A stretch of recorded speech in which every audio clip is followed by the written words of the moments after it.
सदाशिवसमारम्भां शङ्कराचार्यमध्यमाम् अस्मदाचार्यपर्यन्तां वन्दे गुरुपरम्परां. श्रीगुरुभ्यो नमः. 64வது श्लोकम्. सर्वानप्यवजानतो युधिरिपून् मद्वत्सखिं राघवः सद्यः संशमयेदहं स इव किं सीतेऽस्म्यजात्युत्तमः भूजातोत्सवभाजनं कलयितुं त्वं मां किमाशङ्कसे पापिन् जारहितं तव प्रलपितं जानन्त्यभिज्ञानकिम्. இந்த ஸ்லோகம் சார்தூல விக்கிடத்தில் இருக்கு. இந்த ஸ்லோகத்தினுடைய பதச்சேதா सर्वान् अपि अवजानतः युधि रिपून् मद्वत् सः किं राघवः सद्यः संशमयेत् अहं सः इव किं सीते अस्मि अजात्युत्तमः भूजाता उत्सव भाजनं कलयितुं त्वं मां किं आशंकसे पापिन् जारहितं तव प्रलपितं जानन्ति अभिज्ञाः न किं. ஓ ராவணன் என்ன சொல்றான்னு பார்க்க போறோம். ஹே சீதே, ரெண்டாவது பாதத்துல கடைசியில சீதே அஸ்மி இருக்கு இல்லையா, அந்த சீதே அதுதான் சம்போதன பிரதமம். சீதே, நான் எப்பேற்பட்டவன்னு தெரியுமோ. சர்வானு அபி அவஜானதா யுதி ரிபூனு சத்யஹா சம்சமயேத் அப்படின்னு என்ன அர்த்தம்? யுதி யுத்தத்தில், அவஜானதா ரிபூனு சர்வானு. அவஜானதா அப்படின்னு சொன்னா தன்னை அவமானப்படுத்துகின்றவர்களை. எப்பேற்பட்டவர்கள் அவர்கள்? ரிபூனு எதிரிகளை. சர்வான் ஒருத்தரையும் விட்டு வைக்காத அத்தனை பேரையும். சத்யஹா உடனேயே, சம்சமயேத் அதாவது நேரடியா நான் இப்படி பண்ணுவேன்னு சொல்லாத, என்னை போல நான் என்னை அவமானப்படுத்துகின்ற எதிரிகளை யுத்தத்தில் எப்படி உடனேயே சம்சமயேத், சம்சமயேயம் அப்படின்னு முதல்ல வச்சுக்கணும். எப்படி நான் அவர்களை கொன்று விடுவேனோ அதை போல கிம் ராகவஹா சம்சமயேத். ராகவஹா ராமன் நான் சொன்னபடி நான் எப்படி இருக்கேனோ அந்த மாதிரி ராவணன் தன்னுடைய எதிரிகளை கொல்லுகின்றானா அப்படின்னு என்ன அர்த்தம்? என்னை போல ராவணன் எதிரிகளை கொல்வதில்லை. அதுவும் எப்பேற்பட்ட எதிரிகள்? அவஜானதா, சத்ரந்தம் பதம் இது. என்னை அவமானம் படுத்திக் கொண்டிருக்கக்கூடியதான எதிரிகளை. என்னை போல ராமன் எதிரிகளை யுத்தத்தில் கொல்வதில்லை அப்படிங்கிறது ஒரு இழிவா சொல்றான். ஏன்னா க்ஷத்திரியர்களுக்கு யுத்தத்துல வரக்கூடியவர்களை, தன்னை அவமானப்படுத்துகின்ற எதிரிகளை கொல்வது அப்படிங்கிறது அவங்களுக்கு விதிக்கப்பட்டுள்ளது இல்லையா? அந்த வகையில ராவணன் தன்னை இப்படி சொல்லிக்கிறான். நான் என்னுடைய எதிரிகளை எல்லாரையும் துவம்சம் பண்ணிடுறேன், ஆனா என்னை போல ராமன் பண்றதில்லை. கிம் ராகவஹா சத்யஹா சம்சயேத். ராமன் அப்படி செய்கிறானா அப்படின்னு சொன்னா செய்யவில்லை, அவன் வீரன் இல்லை அப்படிங்கிறது அவனுடைய தாற்பயம். அடுத்தது, முதல்ல என்னை போல அவன் இருக்கானான்னு கேட்டார். இப்போ நான் அவரை போல இருக்கேனா என்ன அப்படின்னா என்ன சொல்ல போறார்?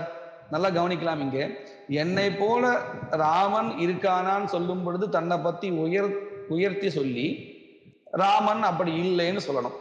ராமனை போல நான் இருக்கேனா அப்படின்னு கேட்கும் பொழுது ராமனை பத்தி தாழ்த்தி அந்த மாதிரி நான் இல்லைன்னு சொல்லணும். அப்பதானே உயர்வா வரும். இப்படி ரெண்டு விதமா இது காவியத்துல ரசிக்கக்கூடியதான இடங்கள். எப்படி அழகா சொல்றாரு பாருங்க கவி. முதல்ல என்னை போல அவன் இல்லைன்னு சொன்னான், இப்போ அவனை போல நான் இல்லை.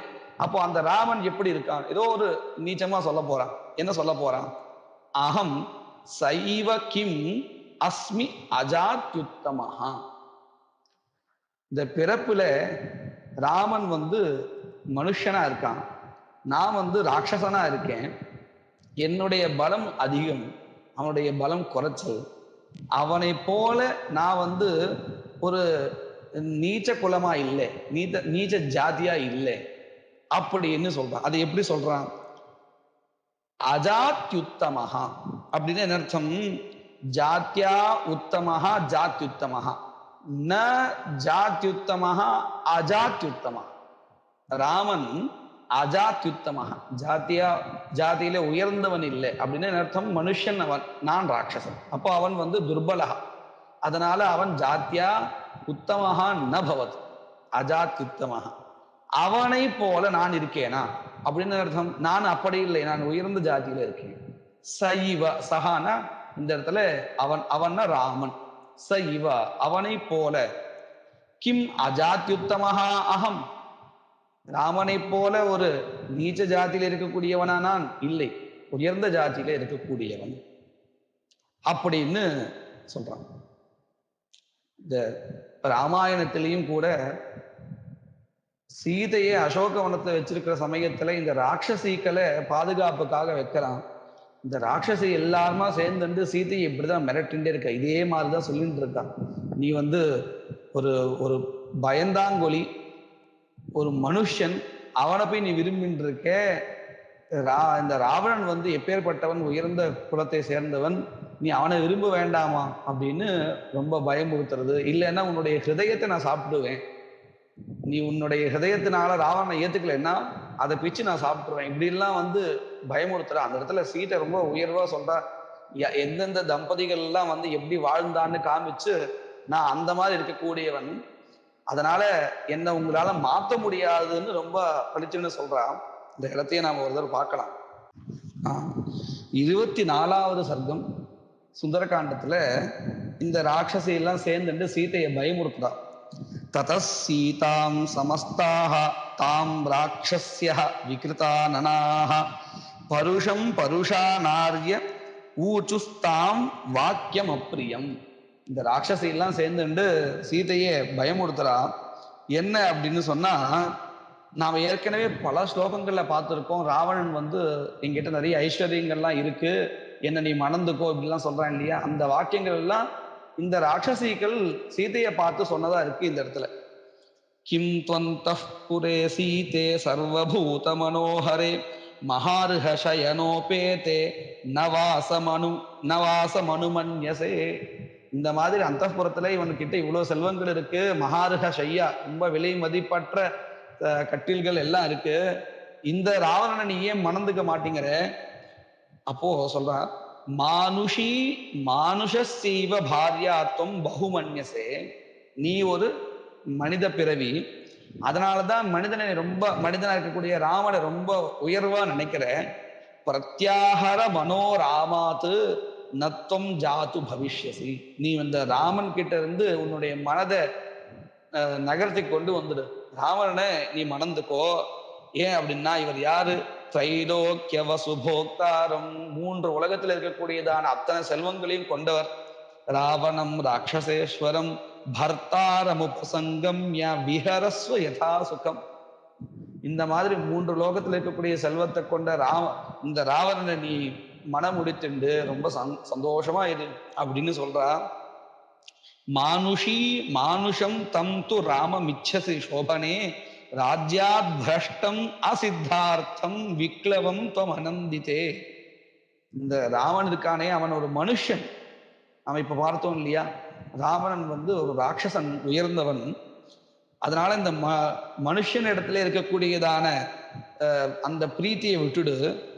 அது மட்டும் இல்லை, இந்த ராமன் எப்பேற்பட்டவன் அப்படின்னு கேட்டா, ராஜ்யத்திலிருந்து விழுந்தவன். ராஜ்யாத் பிரஷ்டம் அசித்தார்த்தம் விக்ளவம் அங்கஹீனன், இப்படிலாம் நிறைய திட்டி இப்பேற்பட்ட அந்த ராமனை நீ மறந்துடு அப்படின்னு ரொம்ப இந்த ஸ்லோகங்கள் எல்லாம் மனசை வச்சுன்னு தான் கவி என்ன பண்ணியிருக்கார். இந்த இடத்துலையும் நான் ஜாத்யுத்தமஹா ராமஹா அஜாத்யுத்தமஹா, அப்படின்னு சொல்ற. இந்த இடத்துல இவ்வளோ பயமுறுத்தினதுக்கு அப்புறம் சீதை பதில் சொல்றா, ந மானுஷி ராட்சசஸ்ய பாரியா பவித்தும் அருகதி காமம் காதத மாம் சர்வாக ந கரிஷ்யாமி ஓ வச்சகா. இந்த மனுஷனா இருக்கக்கூடிய நான் இந்த ராட்சசனுக்கு மனைவியாக ஆறது அப்படிங்கிறது தகுந்தது இல்லை. நீங்க என்ன சாப்பிடுவேன்னா சாப்பிட்டுக்கோங்க. காமம் காதத்தமா, என்னை நீங்க சாப்பிட போறீங்க, சாப்பிட்டுக்கோங்க, எனக்கு அதுல ஒரு குறையும் இல்லை. நான் எப்படி இருக்கணும்னு ஆசைப்படுறேன் அப்படின்னு அது மட்டும் இல்ல, தீனோவா ராஜ்யஹீனோவா யோமே பர்த்தா சமே குரு. நான் கட்டின்ற என்னுடைய கணவன் இருக்காரே, அவர் தீனகா தரித்திரனா இருந்தாலும் சரி, ராஜ்யத்தை தொலைத்தவனா இருந்தாலும் சரி, அவனைத்தான் நான் எப்பொழுதும் நினைத்து கொண்டே இருப்பேன். அவர்தான் எனக்கு குரு. தீனோவா ராஜ்யஹீனோவா யோமே பர்த்தா சமே குரு தம் நித்தியம் அனுரக்தாஸ்மி. நான் எப்பொழுதும் அவரை மட்டும்தான் நினைச்சுட்டு இருக்கேன். எப்படின்னு ஆரம்பிச்சு தம்பதிகள்ல சிறந்தவாளா யார் இருந்தாலும் அந்த ஒரு பட்டியல இடுறா. யதா சூரியன் சுவர்ச்சலா.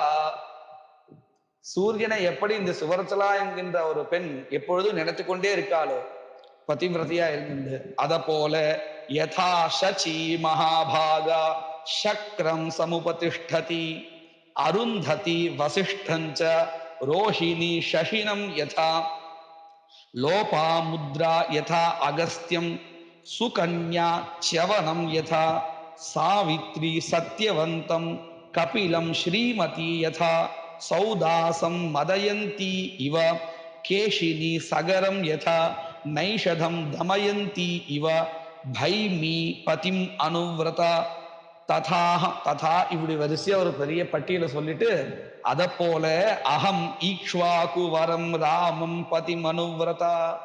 இப்படி எல்லாம் இந்த முன்னோர்கள் எல்லாம் எப்படி இருந்தாலோ அத போல இக்ஷ்வாகு குலத்துல வந்ததான அந்த ராமனை நான் எப்பொழுதும் நினைச்சுட்டே இருக்கேன். இவ்வளவு பயமுறுத்தினா கூட அந்த சீதை மாறல. இந்த கட்டத்தை படிச்சா நல்ல ஒரு பாதிவிரத்தியம் கிடைக்கும்னு சொல்லுவார். அந்த ஒரு அதிர்ஷ்டத்துக்காகவும் நாம அது படிச்சாச்சு. இப்பேற்பட்ட என்னை நீ ஏன் ஏற்றுக்கொள்ள மாட்டேங்கிற அப்படின்னு ராவன் கேட்கிறான். பூஜாதா பூமி புத்திரியே உற்சவ பாஜனம் கலைத்தும் அப்படின்னு என்ன அர்த்தம்? என்னுடன் மனமுடித்து சந்தோஷத்தை அடைவதற்கு துவம் நீ மாம் கிம் ஆசங்கசே, ஏன் நீ யோசிச்சுட்டே இருக்க? ஆசங்கசேன தர்க்கயசே, இப்படி பண்ணலாமா கூடாதா அப்படின்னு ஏன் அப்படி யோசிக்கிறேன்? ஏன்னா என்கிட்ட இவ்வளவு விஷயங்கள் இருக்கே, அப்பேற்பட்ட நீ ஏன் ஏற்றுக்கொள்ள மறுக்கிறாய் அப்படின்னு கேட்கிற. இதுக்கு பதில் சொல்றா சீதை. பாபின்னு ஜாரஹிதம் தவ பிரலபிதம் ஜானந்தியபிஜ்ஞாஹ நகிம். ஹே பாப்பியே, நீ இப்ப பேசிட்டு இருக்கே பிரலபிதம், உன்னுடைய இந்த பிரலபனம் புலம்புதல் அது இருக்கே, இதை அபிஜ்ஞாஹ பண்டிதாக ஜாரஹிதம் நகிம் ஜானந்தி. ஜாரஹிதம் அப்படின்னு அர்த்தம். ஜாரஹான் அப்படின்னு சொன்னா பெண் பித்தன். இன்னும் நேரடியா சொல்றதா இருந்தா கள்ளக்காதலன் அர்த்தம். தமிழ்ல நம்ம சொல்றோம் இல்லையா? அவர்களுக்கெல்லாம் நீ சொல்றது ஹிதம் அப்படின்னு என்ன அர்த்தம்? அவர்களுக்கு வேண்டியதாக இருக்கு. ஒரு ராஜாவானவன் மக்களுக்கு நல்லதுதான் சொல்லணும், நல்லதுதான் செஞ்சு காட்டணும். ஆனா இவன் பண்றக்கூடிய இந்த காரியம் எல்லாமே யாருக்கு ஹிதமா இருக்குன்னு சொன்னா தவறு பண்ணுபவர்களுக்கு ஹிதமா இருக்கு. ஏன்னா ராஜாவே அப்படி இருக்காருன்னா அந்த மக்கள் என்ன இது தப்பு இல்லைன்னு அந்த காரியத்தை பண்ண ஆரம்பிச்சுவா இல்லையா? அவர்களுக்கெல்லாம் நீ சொல்ற இந்த வாக்கியங்கள் ரொம்ப ஹிதமா இருக்கு அப்படின்னு பண்டிதர்கள் ஏற்றுக்கொள்ள மாட்டார்களா என்ன? பண்டிதர்கள் அறிய மாட்டார்களா என்ன? கண்டிப்பாக மெத்த படித்தவர்கள் விவேகிகள் நீ சொல்ற இந்த வாக்கியங்கள் எல்லாமே தவறானவர்களுக்கு ரொம்ப ஹிதமா இருக்கும் அப்படிங்கறது அறிவார்கள். அப்படின்னா என்ன அர்த்தம்? நீ பேசுறது அவ்வளவு மோசமான விஷயம் அப்படின்னு மேலோட்டமான சீதையினுடைய பதில்கள். இதனுடைய அந்த வாக்கியத்தை வச்சுன்னு விளையாட்டுல பார்க்கும் பொழுது ஜாரஹிதம் அப்படிங்கிற பதத்தை நாம ஜா ரஹிதம்னு பிரிச்சுக்கணும். ஜாரஹிதம்னா என்ன அர்த்தம்? ஜாயா ரஹிதம் ஜா ரஹிதம் அப்படின்னு சொன்னா ஜா அப்படிங்கிற ஒரு எழுத்து வச்சுட்டே ஒரு சப்தம் பண்ணணும். பண்ணினா ஆகாராந்த ஸ்திரீலிங்கமா ரமா சப்தம் போல வரும். ஜா ஜே ஜாஹ அப்படின்னு வரும். ரமா ரமே ரமாக மாதிரி. அதனுடைய திருத்தியா விபக்தி வந்துன்னு சொன்னா ஜாயா ரஹிதம் ஜா ரஹிதம் அப்படின்னு சொன்னா ஜா என்கின்ற எழுத்து இல்லாமல் அப்படின்னு அர்த்தம். நீ சொன்ன இந்த வாக்கியங்கள்ல எங்கெங்கெல்லாம் தீர்க்கமா இருக்கக்கூடியதான ஜா வருதோ அந்த ஜாவை நீக்கி படிக்கணும்னு அர்த்தம். எங்கெல்லாம் வருது? சர்வானபி அவஜானதா அப்படிங்கிறத ஒரு ஜா வருது. அந்த ஜாவை எடுத்துட்டா என்ன வரும்? சர்வானபி அவநதா. அதுக்கப்புறம் ரெண்டாவது பாதத்துல அஸ்மி அஜாத்யுத்தமஹான்னு வந்தது. அந்த ஜாவை எடுத்தாச்சுன்னா அத்யுத்தமஹா. மூணாவது பாதத்துல பூஜாதோத்சவ பாஜனம் அப்படிங்கிறத ஜாவை எடுத்தாச்சுன்னா பூதோத்சவ பாஜனம் இப்படின்னு கிடைக்கும். இப்ப இந்த மூணு பதங்கள்ல நம்ம ஜா அப்படிங்கிற எழுத்தை எடுத்துட்டோம். எடுத்தா என்ன அர்த்தம் வரும்னு பார்க்கணும். முதல்ல ராவணன் சொல்லும் பொழுது அந்த முதல் பாதத்துல என்ன சொன்னா? நான் என்னுடைய எதிரிகளை நாசம் செய்வது போல ராமன் எதிரிகளை யுத்தத்தில் நாசம் செய்வானா? செய்ய மாட்டான் அப்படின்னு அர்த்தம் வந்தது இல்லையா? இப்போ அதே இடத்துல நம்ம இந்த ஜாவை எடுத்துட்டு பார்த்தா என்ன அர்த்தம் வரும்? யுத்தத்தில் சர்வானு ரிபூனு எல்லா எதிரிகளையும் நான் என்ன பண்ணுவேன் தெரியுமோ? அவநதஹா. அவநதஹான்னு சொன்னா வணங்குபவனாக இருப்பேன். அதாவது யுத்தம்னு வந்தாச்சுன்னா எனக்கு பயம் ஜாஸ்தி, எனக்கு வீரம் இல்லை. க்ஷத்ரியாளுக்கு உண்டானதான அல்லது ராஜாக்களுக்கு உண்டானதான ஒரு வீரம் என்கிட்ட இல்லை. அதனால நான் என்ன பண்ணுவேன்னா எல்லார்கிட்டையும் சரணாகதி அடைஞ்சிடுவேன். எதிரிகள்கிட்ட போய் நமஸ்காரம் பண்ணிடுவேன். இந்த மாதிரி ராவணன் பண்ணுவானா? சம்சமயத்தின் நான் எந்த வழியில எல்லாரையும் நமஸ்காரம் பண்ணி அந்த எதிரிகளை எப்படி அதாவது அவர்களை சாந்தப்படுத்துவேனோ. சம்சமயேத் எப்படி நான் எதிரிகளை நமஸ்காரம் பண்ணி சாந்தப்படுத்துவேனோ அந்த மாதிரி ராமன் பண்ணுவானா என்ன அப்படின்னு கேள்வி. அப்படின்னு என்ன? கண்டிப்பா ராமன் அப்படிலாம் பண்ண மாட்டான். ஏன்னா வீரம் மிக்க இந்த ராமன் யுத்தம் செய்துதான் எதிரிகளை வெல்வான். இந்த மாதிரி நமஸ்காரம் பண்ணி அவர்கிட்ட போய் சரணடைஞ்சு இந்த மாதிரி பண்ண மாட்டான். விபரீத அர்த்தம் வந்து ரெண்டாவது பாதத்துல இப்படி கேட்டு இருந்தா ராவணன். அதாவது ராவண போல நான் என்ன நீச்ச ஜாத்தியா இருக்கேனா அப்படின்னு கேட்டிருந்தான். இப்போ அது என்னவா மாற போறது அப்படின்னு கேட்டா சீதே அஸ்மி அத்யுத்தமஹா. ஜா எடுத்தாச்சுன்னா அத்யுத்தமஹான்னு பதம் கிடைக்கும். ஹே சீதையே, நான் ராமனை போல உத்தமஹா கிம் மிக உயர்ந்தவனாக இருக்கிறேனா? எப்படி எந்த விதத்துல உயர்ந்தவன் ராமன் அப்படின்னு கேட்டா கொஞ்ச நேரத்துக்கு முன்னாடி என்ன சொன்னோம்? யுத்தம்னு ஒண்ணு வந்தாச்சுன்னு சொன்னா இந்த ராவணன் எல்லாரையும் வணங்கி சரணடைஞ்சு அந்த எதிரிகளை சாந்தப்படுத்துவான். ராமன் அப்படி இல்லைன்னு சொல்லிட்டோம். அப்படின்னு என்ன அர்த்தம்? ராமன் சண்டை போட்டு அவர்களை தன் வசப்படுத்துவான். ஏன்? ராமன் வீரன், அத்யுத்தமஹா வீரா. ராவணன் அப்படி இல்லை. அதனாலதான் எப்படி ஆயிடுத்து? இப்போ ராமனை போல நான் என்ன அத்யுத்தமஹாவா மிக உயர்ந்தவனா வீரனா? இல்லை, அவனை போல இல்லை. நான் ஒரு பீரு கோழை. மூணாவது பாதத்துல என்ன சொல்லியிருந்தான்? ஹே பூஜாதே பூமி புத்திரியே, இப்பேற்பட்ட என்னை அடைந்து ஏன் சந்தோஷம் அடைவதற்கு யோசிக்கிறான்னு கேட்டான். இப்ப என்ன அடுத்து? பூதோத்சவ பாஜனம் கலயித்தும். இந்த இடத்துல கலயித்தும் சொன்னா கர்த்தும் செய்வதற்கு. எப்படியாக செய்வதற்கு? மாம் என்னை பூதோத்சவ பாஜனம். பூதன்னா இந்த மனித மாமிசத்தை உண்ணுகின்ற பிசாச்சிகள். இந்த மாதிரி அவர்களுக்கெல்லாம் எப்போ உற்சவம்னா ஒரு சந்தோஷம். எப்போ சந்தோஷம் வரும்? ஒரு நல்ல மாംസം கிடைக்கும் பொழுது, நர மாംസം கிடைக்கும் பொழுது, இந்த ராட்சச ராவனுடைய மாംസം கிடைக்கும் பொழுது அவர்களுக்கு ஒரு உற்சவம் வரும். அந்த உற்சவத்துக்கு பாத்திரம் எது? விஷயம் எது? இந்த ராமனுடைய உடல். ராவணன் இறந்து போயிட்டான்னு சொன்னா அந்த மாமிசத்தை சாப்பிட்டு இந்த பிசாசுகள் எல்லாம் ரொம்ப திருப்தி அடைவா இல்லையா? அந்த மாதிரி என்னை ஆக்குவதற்கு ஏன் யோசிக்கிறேன் அப்படின்னு என்ன அர்த்தம்? உன்னுடைய அந்த பார்வையினால என்னை கொன்று விடு. என்ன பதிவிரத்தையா இருக்கா சீதை, பார்த்து ஒரு மனசுல எண்ணத்தோடு இவனுடைய கதை முடியணும்னு நினைச்சுட்டு பார்த்தா கண்டிப்பா அவன் செத்து போயிடுவான். அதை பண்றதுக்கு நீ ஏன் யோசிக்கிறேன்னு ராவணனே சீதை கிட்ட கேட்கிறான். பூத உற்சவ பாஜனம் கர்த்தும், கலைத்தும்னா கர்த்தும் செய்வதற்கு, மாம் என்னை பூத உற்சவ பாஜனம் கலைத்தும் இந்த பிசாசுகளுக்கெல்லாம் ஆகாரமாக ஆகி சந்தோஷப்படுத்துவதற்கு, செய்வது சந்தோஷமாக அடைவதற்கு என்ன செய்யணுமோ அதை செய்வதற்கு கிம் ஆசங்கசே, ஏன் நீ யோசிக்கிற, சீக்கிரமா அதை பண்ணிடு அப்படின்னு ராவணனே சீதை பார்த்து கேட்கிற மாதிரி ஒரு எழுத்தை மாத்தி இப்படி அமைச்சிருக்கு. அடுத்த ஸ்லோகம் 65வது.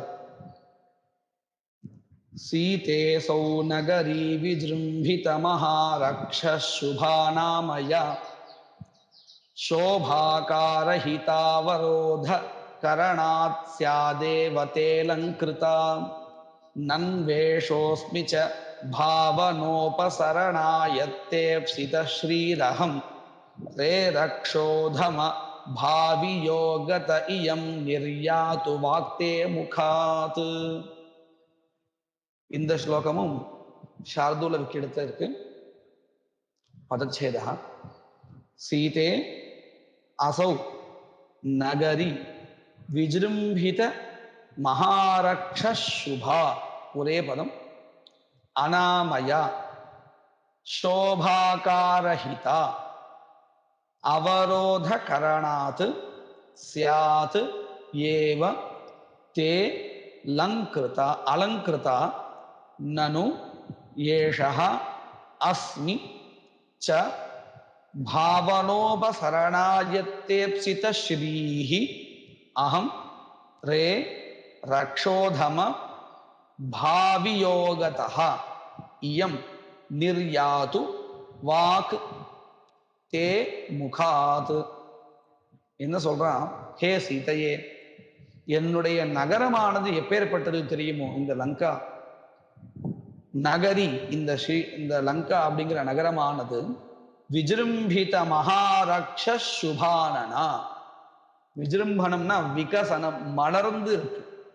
எப்படி மலர்ந்திருக்கு அப்படின்னு கேட்டா, மகாரக்ஷசுபா, இங்க இருக்கக்கூடியதான அத்தனை ராட்சசர்களும் மங்களங்களை கொண்டவர்களாக இருக்கிறார்கள். அப்பேற்பட்ட நகரி லங்கா. இந்த நகரத்தில் இருக்கக்கூடியதான எல்லா ராட்சசர்களும் நல்ல ஒரு சுபத்தை, மங்களத்தை கொண்டவர்களாக இருக்கிறார்கள். அனாமயா, எந்த விதமான ரோகமும் இல்லாதவர்களாக இருக்கிறார்கள். அது மட்டும் இல்லை, சோபாகாரஹிதா அப்படின்னு என்ன அர்த்தம்? சோபான்னா ஒரு பிரகாஷா, தீப்தி. ஆகாரஹிதா, ஆகாரன்னா அந்த ஸ்வரூபம் இருக்கு இல்லையா, அந்த நகரத்தினுடைய ஸ்வரூபம் ஆகார சந்நிவிஷ்டா, நல்ல ஒரு ஒளி பொருந்தியதாகவும் அந்த ரூபத்துக்கு ஏற்றவாறு ஹிதா, மங்களத்தை கொண்டதாகவும், ஹிதான்னா நன்மை பயக்கக்கூடியதாக, இப்படியாக இந்த நகரம் இருக்கு. அவ்வளவு உயர்ந்ததா இருக்கு. அது மட்டும் இல்லை, இப்பேற்பட்ட இந்த நகரத்துல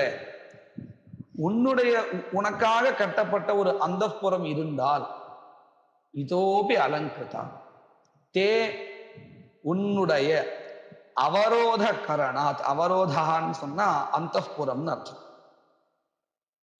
உன்னுடைய அந்தப்புறமானது இருந்தால், சியாத் ஏவ, ஒருவேளை கட்டப்பட்டு இருந்தால், அலங்கிருதா இதோபி அலங்கிருதா, இன்னும் கூட ரொம்ப அலங்கிருதாவா இருக்கும் அப்படின்னு சொல்லிட்டு மேற்கொண்டு தன்னை பத்தி சொல்றான். நனு ஏஷா அஸ்மி, நான் இப்பேற்பட்டவனா இருக்கேன். எப்பேற்பட்டவனா இருக்கேன்? பாவனோபசரணாயத்தேப்சித ஸ்ரீஹி அகம். பாவனான்னா ஒரு சங்கல்ப மாத்திரம், ஒரு எண்ணம். தனக்கு இந்த லக்ஷ்மி ஸ்ரீஹி அல்லது தன் விருப்பப்பட்ட ஒரு பொருள் வேணும்னு நினைக்கிற ஒரு பொருள், அந்த சங்கல்பம் பண்ணிட்டாலே போதுமா, என்ன ஆயிடுமா? உபசரணா அருகில் கொண்டு வர்றதுக்காக ஆயத்தேப்சித ஸ்ரீஹி, எதை விரும்பினானோ அந்த பொருளானது உடனேயே தன் பக்கத்துக்கு வர்றதுக்கு தயாராகிடுறதான். வெறுமனே நினைச்சாலே. அப்படின்னா என்ன அர்த்தம்? எல்லா பொருளையும் நான் அப்படி நினைச்சாலே வந்துடுறது. அப்பேற்பட்ட என் விஷயத்துல உனக்கு ஏன் ஈடுபாடு வரமாட்டேங்குது? வெறும் எண்ணம் மாத்திரம் எனக்கு போதும். பாவனோபசரணாயத்தேப்சித ஸ்ரீஹி அகம். பாவனான்னு சொன்னா எண்ணம், சங்கல்பம் மாத்திரம். இது எனக்கு வேணும் அப்படின்னு ஒரு எண்ணம் வந்தா போதும். உடனே என்ன ஆயிடும்? உபசரணம் அப்படின்னா அருகில் வர்றதுன்னு அர்த்தம். ஆயத்தான தயாரா இருக்கு. எது? அந்த ஈப்சித ஸ்ரீஹி, எதை நான் விரும்பினோ அந்த பொருள். அந்த அளவுக்கு நான் வந்து ஒரு உயர்ந்தவனா இருக்கேன். எல்லா பொருளும் நான் நினைச்ச மாத்திரத்தை என்கிட்ட வந்துடுறது. ஆனா உன்னுடைய விஷயத்துல அது நடக்கல, நீ ஏன் இப்படி இருக்கே அப்படின்னு சீதை கிட்ட கேட்கிறேன்.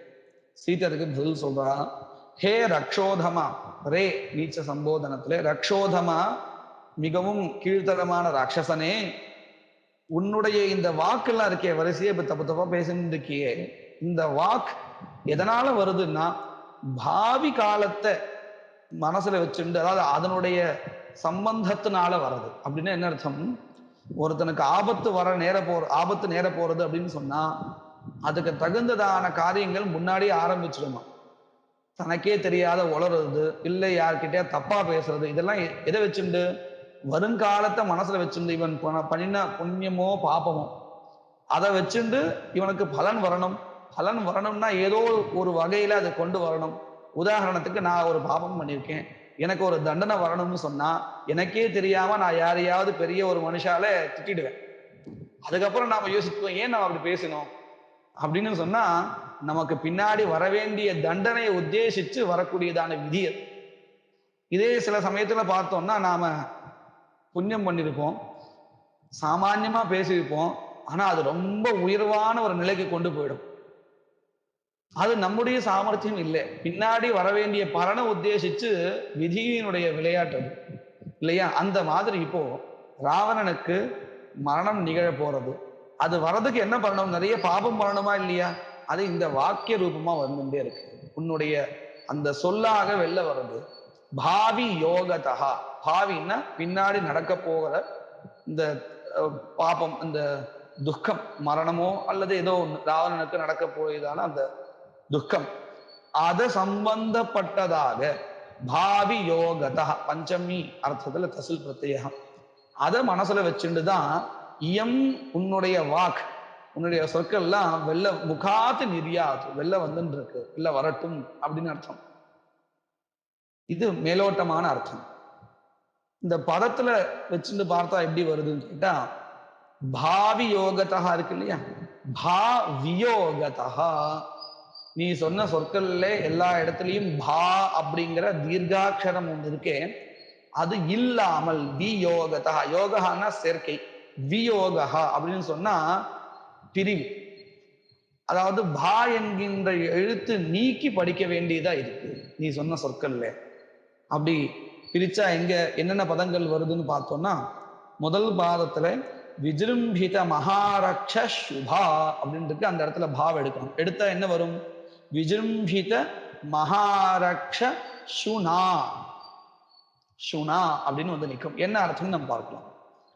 அடுத்து ரெண்டாவது பாதத்துல சோபாகாரஹிதா அப்படின்னு இருக்கு, அந்த பகாரத்தை எடுத்தா சோக அரஹிதா அப்படின்னு அர்த்தம். அப்படின்னு பதம் வருது, அதனுடைய அர்த்தம் நம்ம பார்க்க போறோம். மூணாவது பாதத்துல பாவனோபசரணாயத்தேப்சித ஸ்ரீஹின்னு இருக்கு இல்லையா, அந்த பாவம் எடுத்தாச்சுன்னா வனோபசரணாயத்தேப்சித ஸ்ரீஹி அகம் அப்படின்னு வரும். இந்த மூணு பதங்களுக்கு என்ன அர்த்தம் அப்படின்னு பார்த்தோம்னா, முதல் பாதத்துல முன்னாடி என்ன சொன்னா, இந்த நகரத்துல இருக்கக்கூடியதான எல்லா ராட்சசர்களுக்கும் மங்களமானது, நன்மையானது நல்லா விகசிதமா இருக்கு, பரவி இருக்கு அப்படின்னு சொன்னான். அப்பேற்பட்ட நகரின் இப்ப என்ன அர்த்தம் வர போறதுன்னு கேட்டா, இந்த நகரியானது எப்படி இருக்குன்னு சொன்னா விஜிரும்பித மகாரக்ஷ சுனா, நான் தான் அந்த சுனா அப்படின்னு இருக்கு இல்லையா, சுனா மயா, மயா என்னால் இந்த நகரமானது இப்படியாக செய்யப்பட்டுள்ளது. மயான என்னால் இருக்கு இல்லையா, அவனுக்கு ஒரு விசேஷம் என்னது அப்படின்னா, விஜிரும்பித மகாரக்ஷ சுனா. சுனா அப்படின்னா நாயின் அர்த்தம். சுனஹான். சுனான்னா நாயினால், என்னால், அதாவது பெரிய ஒரு நாயினால் தன்னை தானே திட்டிக்கிற மாதிரி. விஜிரும்பித மகாரக்ஷ சுனா மயா, இந்த நகரமானது என்னால் இவ்வாறாக செய்யப்பட்டுள்ளது. எவ்வாறாக செய்யப்பட்டுள்ளது? சோக அரஹிதா. ரஹிதான்னா இல்லாமல், அரஹிதான்னு சொன்னா சேர்ந்ததாக. எதனுடன் சேர்ந்ததாக? சோக அரஹிதா, சோகத்துடன் கூடியதாக செய்யப்பட்டுள்ளது. அதாவது இந்த ராவணன் இருக்கானே, இவன் பண்ண தப்புனாலதானே இப்போ இந்த நகரமானது சோகத்தோடு இருக்க போறது. எப்படி சோகம்? எல்லா ராட்சசர்களும் யுத்தத்துக்கு போக போறா ராமனோடு. அப்போ அவர்களுக்கெல்லாம் மரணமோ அல்லது ஏதாவது அங்கஹீனமோ வரப்போறது. வந்தாச்சுன்னு சொன்னா அந்த ராட்சசர்களுடைய பெண்டிர்கள்லாம் இருப்பா இல்லையா, மனைவி குழந்தைகள் எல்லாரும் துன்பப்பட போறா. இதுக்கெல்லாம் காரணம் யாரு? நான் தான் அப்படின்னு தனதானே சொல்லிக்கிறான். என்னால் தான் இதெல்லாம் செய்யப்பட போறது. மயா, எப்பேற்பட்ட மயா? என்னால். சுனா, ஒரு நாயா இருக்கக்கூடிய என்னால். ஏன்னா நாய்க்கு லோலுபகான்னு ஒரு சொல்லுண்டு. லோலுபகான்னு சொன்னா ரொம்ப ஆசை உடையதா இருக்குமா. இந்த க்ஷணம் நினைச்சுக்குமா அது வைராக்கியத்தோட, நான் இந்த தப்பு பண்ணக்கூடாது, எச்சில் சாப்பிடக்கூடாது. அடுத்த க்ஷணம் வந்து அந்த வைராக்கியம் நாசம் ஆயிடும். அதனால சுவான வைராக்கியம்னு சொல்லுவா இல்லையா. அந்த மாதிரிதான் இந்த ராவணனும் இருக்கான். இப்போ அவனுக்கு அந்த வைராக்கியம் இல்லை சுத்தமா. அப்படி இருந்தாலும் அது சுவான வைராக்கியமா இருக்கு. அதனால இப்ப அவன் எதனுடைய சொரூபமா இருக்கான்? ஒரு நாய் சொரூபமா இருக்கான். நாய் மாதிரி இருக்கான்னு அர்த்தம். அப்பேற்பட்ட என்னால் இந்த நகரமானது இவ்வாறாக மாற்றப்படுகிறது. எவ்வாறாக? சோகத்துடன் கூடியதாக. சோகத்துடன் கூடியதாக, பூரணமான சோகத்துடன் கூடியதாக. அரஹிதா நகரி. சரி, இதுக்கெல்லாம் காரணம் எது? இப்படி சோகத்தை வரவழைக்கிறதுக்கு காரணம் இவன். அதுக்கு ஏதாவது இவன் பண்ற செயல் தானே காரணமா இருக்கணும். என்ன செயல் அது அப்படின்னு கேட்டா, அவரோத கரணாத்து.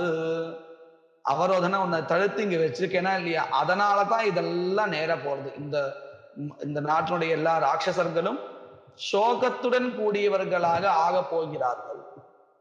அப்ப எல்லாத்துக்கும் காரணம் யாருன்னா இந்த ராவணன். இப்போ நம்ம ஒரு பதம் பார்த்துருக்கோம், ரெண்டாவது பதத்துடைய அர்த்தம் பார்த்துட்டோம். ஒரு பதம் என்னது அப்படின்னா விஜృంభిத மகாரக்ஷசுனா. ரெண்டாவது பதம் நம்ம எதை பார்த்தோம்? சோக அரஹிதா அப்படின்னு பார்த்தோம். சோகத்துடன் கூடியதாக இருக்க போகிறது. எது? அலங்கிருதா நகரி, இந்த நகரமானது சோகத்துடன் கூடியதாக ஆக போகிறது. மூணாவது பாதம் நனு ஏஷா அஸ்மிச்ச பாவனோபசரணாயத்தேப்சித ஸ்ரீஹி. இந்த பதத்துல இந்த பாவ எடுத்துட்டோம்னு சொன்னா, முன்னாடி பா சேர்த்து படிக்கும் பொழுது என்ன அர்த்தம் கிடைச்சது அப்படின்னு சொன்னா, நான் நினைச்ச மாத்திரத்துல என்னுடைய விருப்பம் எந்த விஷயத்துல இருக்கோ அந்த விஷயமானது உடனே என்கிட்ட வந்து சேர்ந்துடும். அப்பேற்பட்டவனா நான் இருந்தேன்னு சொன்னா இல்லையா. இப்போ அந்த பாவம் எடுத்தாச்சுன்னா, வன உபசரண ஆயத்தேப்சித ஸ்ரீஹி அப்படின்னு என்ன அர்த்தம்? இவனை விட்டு இந்த செல்வம் அப்படிங்கிறதோ அல்லது இவன் விருப்பத்தை நிறைவேற்றக்கூடிய அந்த லக்ஷ்மி எங்க போக போறா? வனத்துக்கு போறதுக்கு தயாரா இருக்கலாம். ஆயத்தா ஈப்சித ஸ்ரீஹி, லக்ஷ்மியை வச்சுண்டு சொன்னதா இருந்தா. இவன் ராவணனுக்கே அது விசேஷமா வச்சுண்டா, நான் வந்து இப்போ எப்பேற்பட்டவனா இருக்கேன்? வனத்துக்கு போறதுக்கு விருப்பம் கொண்டவனாக நான் இருக்கிறேன். அப்படின்னு என்ன அர்த்தம்? வனம்னா இந்த இடத்துல மரணம் அடைஞ்சதுக்கு அப்புறம் போகக்கூடியதான வனம், அந்த வனம் பித்ருவனம். அந்த வனத்துக்கு போறதுக்கு தயாரானவனாக இருக்கிறேன் அப்படின்னா என்ன அர்த்தம்? மேற்கொண்டு என்னுடைய வதம் ஆக போறது, நான் அங்கதான் போக போறேன் அப்படின்னு அர்த்தம். இப்படி ஒரு எழுத்தை மாத்தி சீதை நிறைய விஷயங்கள் ராவனுக்கு புரிய வச்சிடுறான். நாம் இங்க பார்க்கக்கூடிய ஒவ்வொரு ஸ்லோகமும் கூட ஏதோ ஒரு வார்த்தை விளையாட்டுக்காக அங்கங்கிருந்து சில சொற்கள் தன்னுடைய புத்தியில தோன்றின சொற்கள் அதை வச்சுட்டு காவியம் எடுத்திருக்காரு இல்லை கவி. ஒவ்வொரு பதமும் ஒவ்வொரு ஸ்லோகமும் கூட ராமாயணத்தில் இருக்கக்கூடியதான கதையே அங்க சொல்லப்பட்ட விஷயங்கள் அத்தனையுமே தான் கொண்டு வந்திருக்கு. அது ரொம்ப கஷ்டம். ஏன்னா நம்முடைய புத்தியை அனுசரிச்சுட்டு நாம் எழுதும் பொழுது சில பதங்களை புதுசா சேர்த்துக்கலாம், நமக்கு சௌகரியப்பட்ட பதங்களை. ஆனா இங்க அப்படி இல்லை. அந்த கதையினுடைய கருவிலிருந்து நாம வெளியில வர முடியாது. அதையும் மனசுல வச்சுக்கணும். அதே சமயத்துல அதுக்கேத்த பதங்கள் போடணும். எந்த பதம் வேணா போட்டு எழுதுக்க முடியாது. இங்க ஒரு வார்த்தை விளையாட்டு பண்ணணும். அதுக்கேத்த மாதிரியான பதங்களை தேடணும் அப்படிங்கிறதுல கவி ரொம்ப மெனக்கட்டு எழுதியிருக்கார். நான் அதனாலதான் இந்த ராமாயணத்திலிருந்து ஸ்லோகங்கள் எடுத்து காமிக்கிறது. ஏன் அப்படின்னா அப்பதான் நமக்கு தெரியும் அவர் எந்த அளவுக்கு அதை ஃபாலோ பண்ணி எழுதியிருக்கார். மூலத்திலிருந்து விலகாம சிரமப்பட்டு எழுதியிருக்காருங்கிறது நம்ம இந்த புஸ்தகத்துல வரக்கூடிய ஸ்லோகங்களை அங்க ரெஃபர் பண்ணணும். பண்ணினாதான் அவருடைய அந்த சிரமம் என்னன்னு நமக்கு தெரிய வரும். இப்படி ரொம்ப சிரமப்பட்டு எழுதியிருக்கார். மேற்கொண்டு ஸ்லோகங்களை நாங்க வர காலத்துல பார்ப்போம்.